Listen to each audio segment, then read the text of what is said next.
Oh. Oh, yeah. Guess who's back? It's your old Uncleboi, and it's big boy season.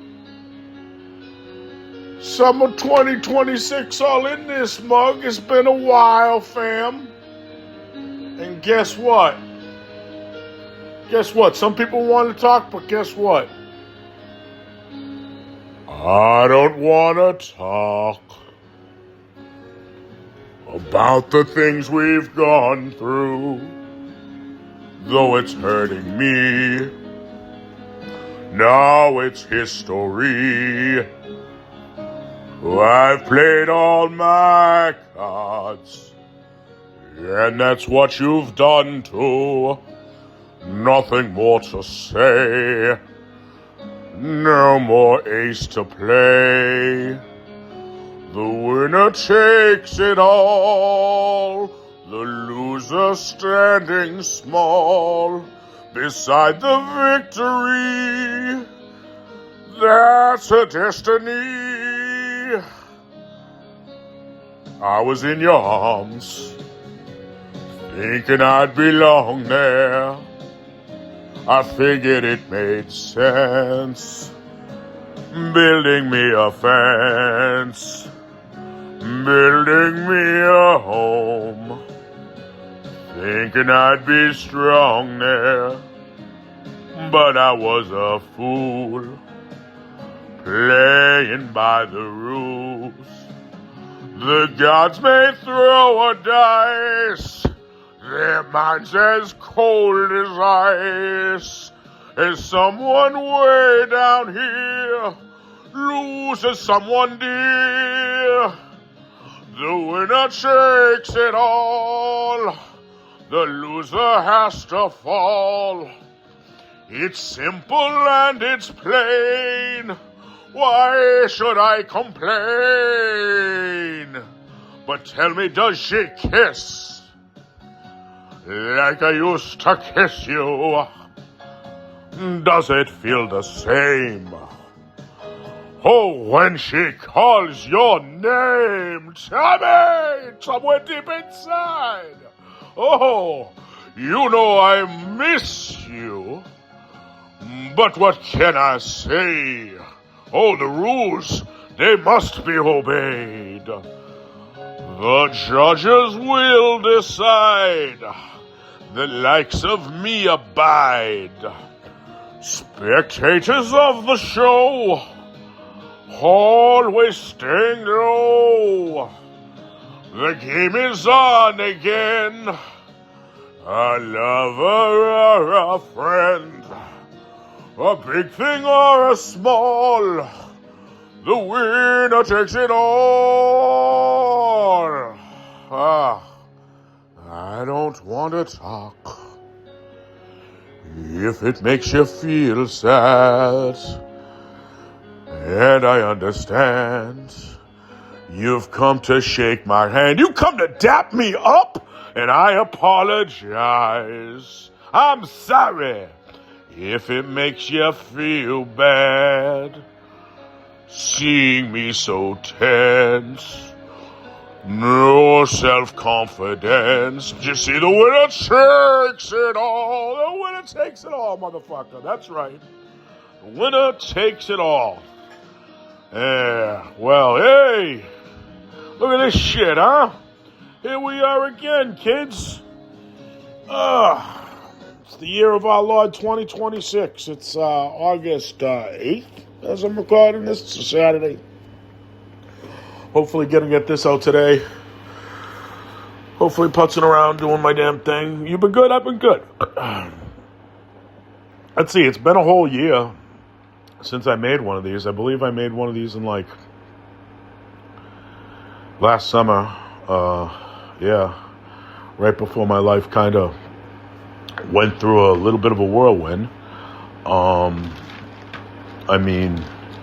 I've been, I made a pact like last year on one of these to start coming out to see bands again and shit, especially after losing my buddy Jimmy, you know. It was a slow burn for a little bit. Like, I didn't really like have an easy time ripping the Band-Aid off at first, because I'm a pretty social beast, but at the same time, like, big crowds, as much as I seem to do well on them, they freak me the fuck out, especially if motherfuckers are, putting their hands on your boy. I mean, like, fighting and shit. I'm just saying, it's like, you know how it is, dude. You're at a punk show. Everybody's rubbing into each other. It's like, I'm a ham, for one. I'm 49 years old, okay. Now it's like, I like my personal space. I got some bad knees. They hurt. I crushed my MCL a couple of years ago. I did have sciatica, like an MF, but I've lost over 120 pounds, kids. Yeehaw! It keeps teetering. The most I was down was 130. And then I keep going up a few, down a few, up a few, down a few. It's like, it's been a whole thing, but I feel better, I look better, I'm moving better. I actually ran, a few weeks back. I was walking and I had to, get across the street because a guy was not slowing the fuck down. So I just started beating feet, and man, it was awesome. It was like, holy shit! Not only did I make it across the street, I just kept running up the block, and it was like, wow. I was not winded. I was not in pain. It was what was up. So yeah, man. So Boston, Mass is the rippinest town. If you didn't know, it's a little too expensive here. We know that. It's got its problems. It's one huge freaking bike lane, and green line extension, and shuttle buses to all of it. And yeah, so I mean, it can be a bit of a shit show, but man, can we talk about how good the Boston music has been lately? In the last year, give it up to the boys in Haywire, give it up to freaking the Yellow Stitches. Well, they New Hampshire. Oh, that's another thing too. New Hampshire makes the best American Oi music. This is not a question anymore. I mean, the Bruisers already kind of laid claim to that, even though some of those dudes from Newburyport, but they're New Hampshire guys too. So even Jeff would tell you was that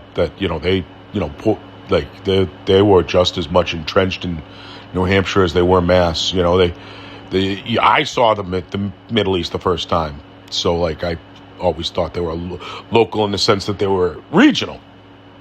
Like the Queers were local, right? Yeah, like Scissor Fight was local. Those bands was New Hampshire as you get. Correct, and New Hampshire freaking rips. I was up there last month for a show, and that was one of the best shows I've ever freaking been to. That was just amazing, seeing the Yellow Stitches. Those dudes freaking, they bring it, man. And Citizens are my other new favorite freaking band. But my favorite of all of these bands is Skinhead. They by far are, they just in their own lane. I believe the dude's originally from here, New England area, and I think he's had moved away, but still, whatever. They're fucking, they definitely have soil, roots in the soil here, and holy shit, that band just fucking slays. They're just in their own lane. I don't know, is it Oi? It's got essence of almost everything from every corner of the subculture sprinkled in there, and it's just perfect. I think I like Skinhead more than I like Kiss. Yes, you heard me say that. I like Skinhead more than Kiss. Isn't that a whole thing? Well, one of the things that happened to me recently too, that I guess I can say, is I had fallen for somebody. It didn't work out. And we were definitely, I think we both ran through a bunch of personal red flags, and because it felt good, things seemed good, and listen, The things that were good, oh boy, were they very good. The things that were bad, oh boy, were they very bad. We tend to, as people, I think, fall for the wrong person sometimes. It's not a, I don't think this is any battle of the sexes type thing either. This is not a, there's obvious, like, signs that we're gonna perhaps try to fight for things sometimes, or try to, like, change some things sometimes. But, like, why is it we always tend to, like, fall for somebody opposite us? Or is it just me? Or is it, no, I think I speak to some friends who sort of do that, you know what I mean? Like, yeah, it's like, it's, I think when you start getting to this crooked number, and you've been single for a longer your life than you've been not in a relationship, which is definitely my case. I've definitely been, I didn't know I was doing this in Arlington when I lived there, but I was essentially starting to live like a stoic, right?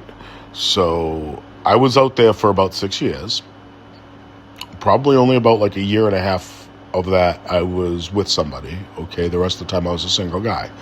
Living alone, solitude, a lot of walks just by myself. I got used to being alone. Then when I moved up here, when I moved up to Salem, I was 20 miles away from everything I grew up in around.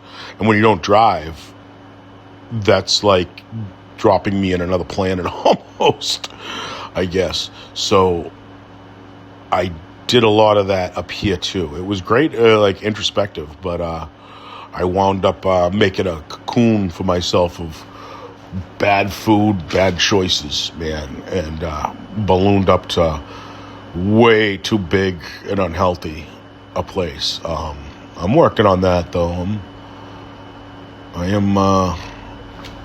I'm making the steps, kid. Let me tell you guys something about talking on the phone though, man. I'm good at it, I guess, but I don't like it. Some of y'all love talking on the phone, man. Some of y'all can just talk, can talk for days, and that's fine. I am social, and I'm a talker. That's for damn sure. I enjoy it. I like the back and forth. I love talking to smart people too. So at least if I'm going to be talking to somebody, as is the case often lately with a friend of mine, at least they're really smart and they make me think about things and stuff, and they're great people, so that's a plus. But man, talking on the phone is funny. I'll text all day, and don't get me wrong, I'll do that 15-20 minute catch up with anybody, but right when we've kind of reached a place like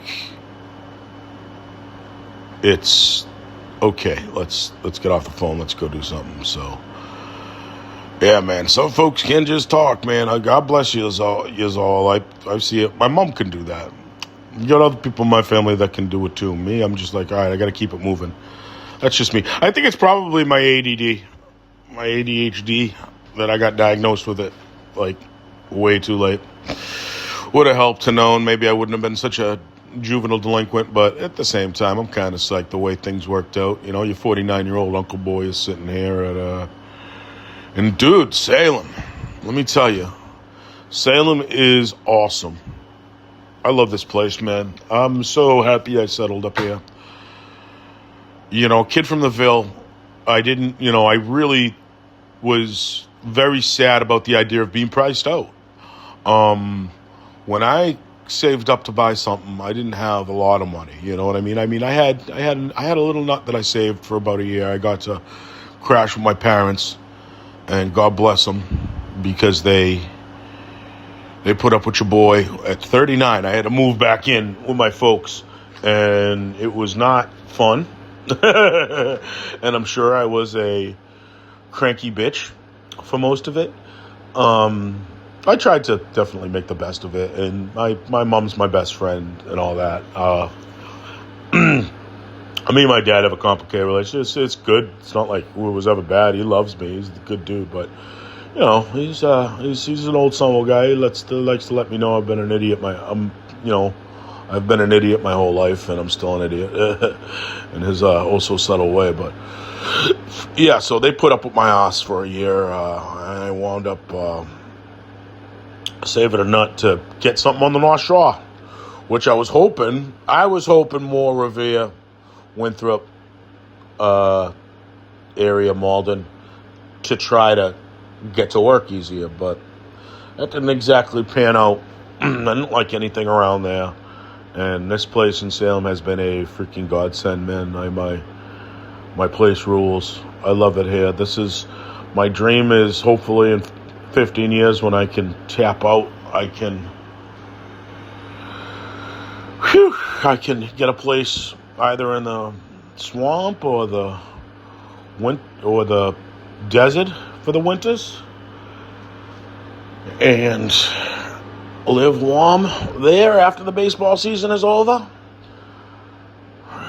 You know what I'm saying? Because, man, I used to love the cold, or at least not mind it. I fucking hate it now, man. I do not like the cold. I don't do well in it. It's miserable. It ain't cool. I think my joints tighten. I always feel like I'm gonna fall, and I don't like it. I don't like it. Some nephew used to say it. Which brings me to something that I have been working on. Oh man, stress is outside of my control, man. Let me tell you, life has been kicking me in the balls for a little bit. I'm not going to elaborate. Sorry, I just don't owe you that, and I don't need to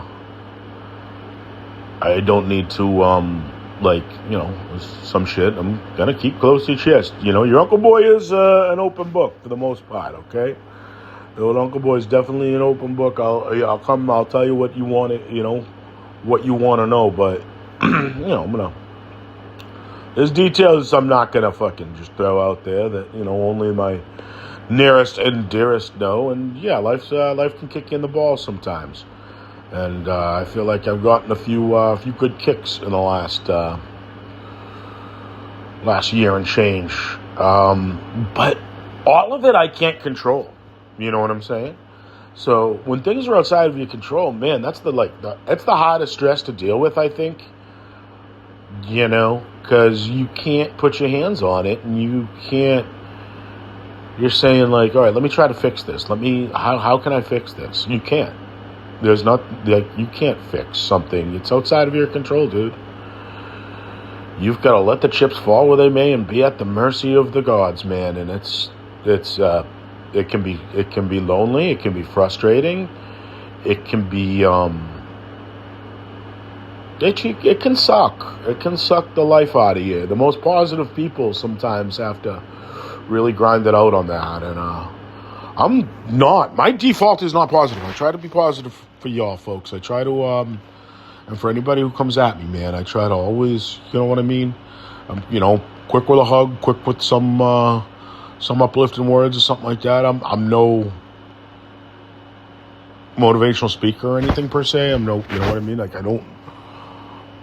my default is not that. My default is cynicism. My default is depression. My default is just self-loathing, and it's always a constant 24-hour a day, 7-day-a-week battle to stay up, you know what I'm saying? So that's a whole fucking thing, man. If it's outside of your control, you know what? You just gotta ask yourself. Who gives a shit? Right? Nobody gives a damn about your problems. Nobody at the end of the day is gonna nobody's losing sleep because of you and your, whatever your issue is, be it personal, financial, be it, romantic, whatever the hell, like whatever your issue is, like, man, you just gotta sack up and and deal, because shit, man, you're not here for a long time. You're here for a good time, right? Try to make the right choice you can, because who gives a shit? You know, who gives a shit? I mean that in a good way, like, right? Like, you know, we put stress on ourselves. In other words, like, what I mean is like, we put stress on ourselves sometimes it's not needed, in ways that, like, we think everybody's gonna, like, ostracize you because you feel a certain way or something is making you feel a way. It's like, who gives a shit? Let them. They ain't paid your bills. You know what I mean? You ain't taking them out for dinner. You ain't hanging out with them. They're not your peoples. They're not your fucking ride or dies. Who gives a shit, right? You just do you. You keep fucking pushing on. You keep doing your thing. And stay funny, too. Like, I think that's a thing we all need to kind of remember, too, is, like, we gotta laugh at this horrible shit, because 2026 is a hellscape. We know this. It is a hellscape. You gotta stay funny and stay honest. Now, I had a cousin, actually, freaking, bring that up to me. Like, you know, he's my cousin. He's like my brother, really. That, like, we need you to be funny, buddy, because the world sucks right now. Like, your gift is you can make people laugh. And, you know, my muse was my Uncle Tom. And that was his thing, too. And I'll always... Hence the Uncleboi Show, you know. I'm from a professional uncle, raised by a professional uncle. And I hope I'm making him proud. On that note, kids, your Uncleboi loves you, okay? Keep doing your damn thing. We're going to make it. We're going to see through this. 2026 is going to be in our rear view. And, hey, I'm going to wrap this up now. It's a little longer than I intended, but, hey. Uncleboi over and out. Thanks to all my tens of fans for coming back. If you do. If you don't, that's fine too. But I appreciate you very much. Later.